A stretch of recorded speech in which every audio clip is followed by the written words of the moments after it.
Welcome to brain roots IAS. आज हम सी waves के ट्रांसपोर्टेशनल वर्क को समझेंगे। तो चलिए सबसे पहले देखते हैं कि आज हम इस टॉपिक को कैसे कवर करेंगे।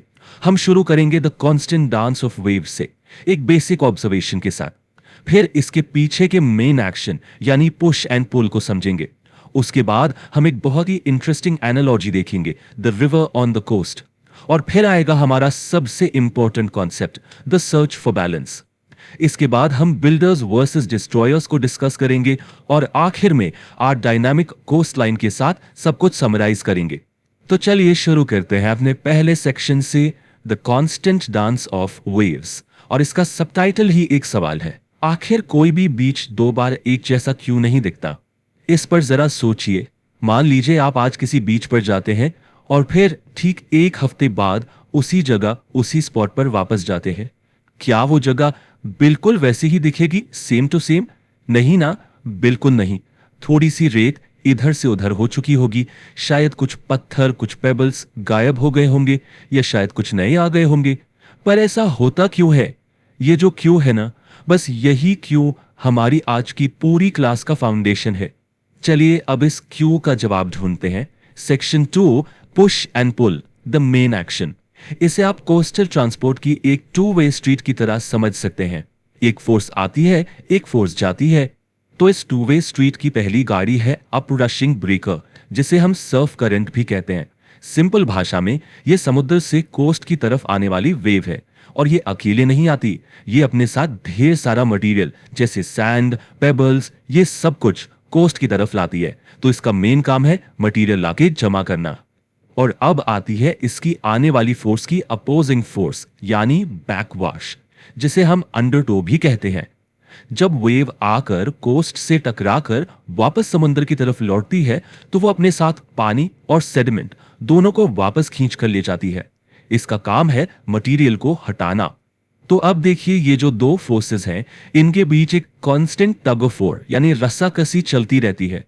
एक तरफ है अपोरोशिंग ब्रेकर जो कोस्ट की तरफ मटेरियल ला रहा है, इस प्रोसेस को हम कहते हैं डेपोजिशन।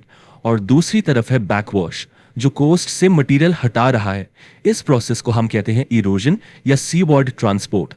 हमारी कोस्ट लाइन का जो हर पल बदलता हुआ रूप है ना, वो इसी टग ऑफ वॉर का नतीजा है। अच्छा, तो सवाल ये उठता है कि आखिर ये वेव्स ट्रांसपोर्ट क्या कर रही हैं? वेल, इनकी ट्रांसपोर्टेशन लिस्ट काफी लंबी है। छोटे छोटे पार्टिकल्स जैसे सैंड्स और सिल्ट से लेकर थोड़े बड़े ग्रेवल्स, पेबल्स, कॉबल्स तक। और कभी कभी तो जब वेव्स बहुत पावरफुल होती हैं तो बड़े बड़े बोल्डर्स भी ट्रांसपोर्ट हो जाते हैं। ये सब कुछ कांस्टेंट मोशन में है। अभी तक हमने मूवमेंट को दो डायरेक्शंस में देखा, आगे और पीछे, ऑनशोर एंड ऑफशोर। लेकिन पिक्चर में एक तीसरा डायमेंशन भी है और इसे समझने के लिए एक बेहतरीन एनालॉजी है, the river on the coast. ये हमें लॉन्ग शोर ट्रांसपोर्ट का कॉन्सेप्ट समझाएगी। तो ये लॉन्ग शोर करंट आखिर है क्या? देखिए, समुद्र की लहरें हमेशा कोस्ट पर बिल्कुल सीधा 90 डिग्रीज पर नहीं टकराती हैं। अक्सर वो एक ओब्लिक एंगल पर यानी तिरछे आती हैं। और जब ऐसा होता है तो पानी और सेडिमेंट कोस्ट के पैरेलल यानी समानांतर बहने लगता है। ये बिल्कुल एक ऐसी नदी जैसा है जो कोस्ट के साथ साथ बहती है और सारी रेत को, सारी मटेरियल को एक जगह से उठाकर दूसरी जगह ले जाती रहती है। तो अब सोचिए, रेत के एक दाने, a single grain of sand की जर्नी कैसी होती होगी। वो बेचारा ना आगे जाता है ना पीछे, वो एक जिगजैग पाथ में ट्रैवल करता है। देखिए, स्टेप 1, एक तिरछी लहर आई और उसने सैंड को एक एंगल पर ऊपर बीच की तरफ ढकेल दिया। स्टेप 2, अब आई ग्रेविटी की बारी। बैकवॉश उस सैंड को बिल्कुल सीधा नीचे स्लोप के अनुसार वापस खींच लेता है।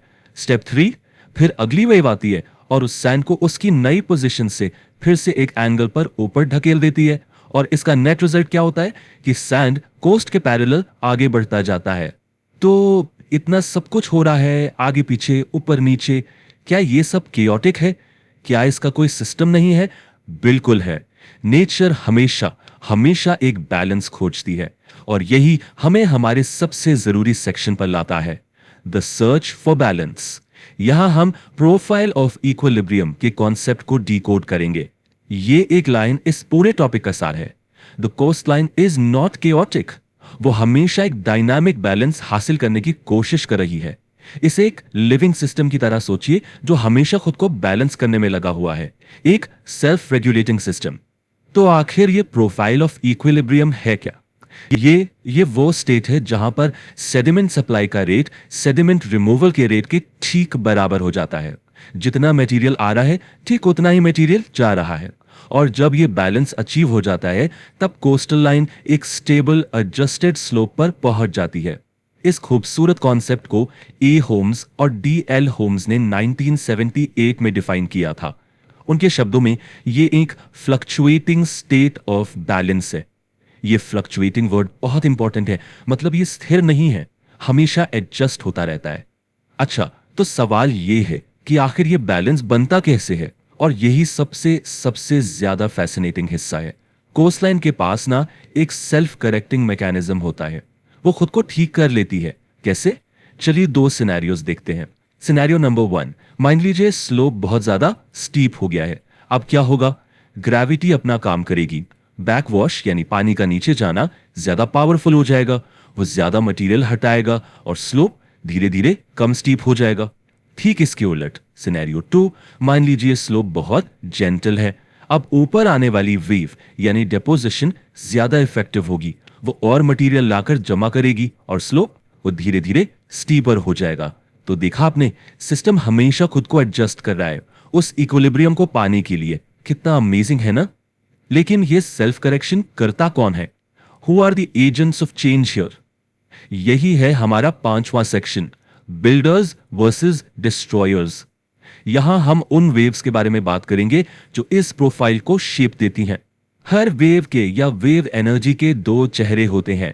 पहला, कंस्ट्रक्टिव वेव्स।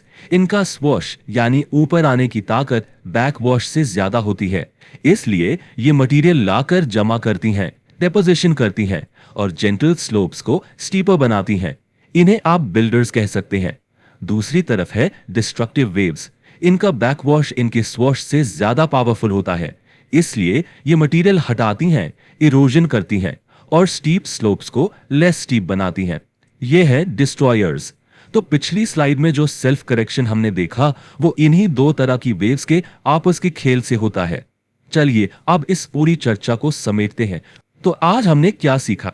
पहली बात, कोस्टल ट्रांसपोर्ट 1 या 2 डायमेंशनल नहीं बल्कि एक 3 डायमेंशनल प्रोसेस है, ऑन शोर, ऑफ शोर और पैरेलल। दूसरी बात, कोस्ट लाइन्स मैप्स पर बनी स्टैटिक लाइन्स नहीं है, ये डायनामिक लिविंग सिस्टम्स है। तीसरी और सबसे इंपॉर्टेंट बात, प्रोफाइल ऑफ इक्विलिब्रियम कोई फिक्स्ड स्टेट नहीं है बल्कि एक हमेशा एडजस्ट होने वाला सेल्फ रेगुलेटिंग बैलेंस है। चौथी बात, ये बैलेंस कंस्ट्रक्टिव और डिस्ट्रक्टिव फोर्सेस के बीच एक डांस की तरह है। और पांचवी, सबसे काउंटर इंट्यूटिव बात, शोर का स्लोप खुद डिसाइड करता है कि उस पर किस तरह की वेव आके काम करेगी।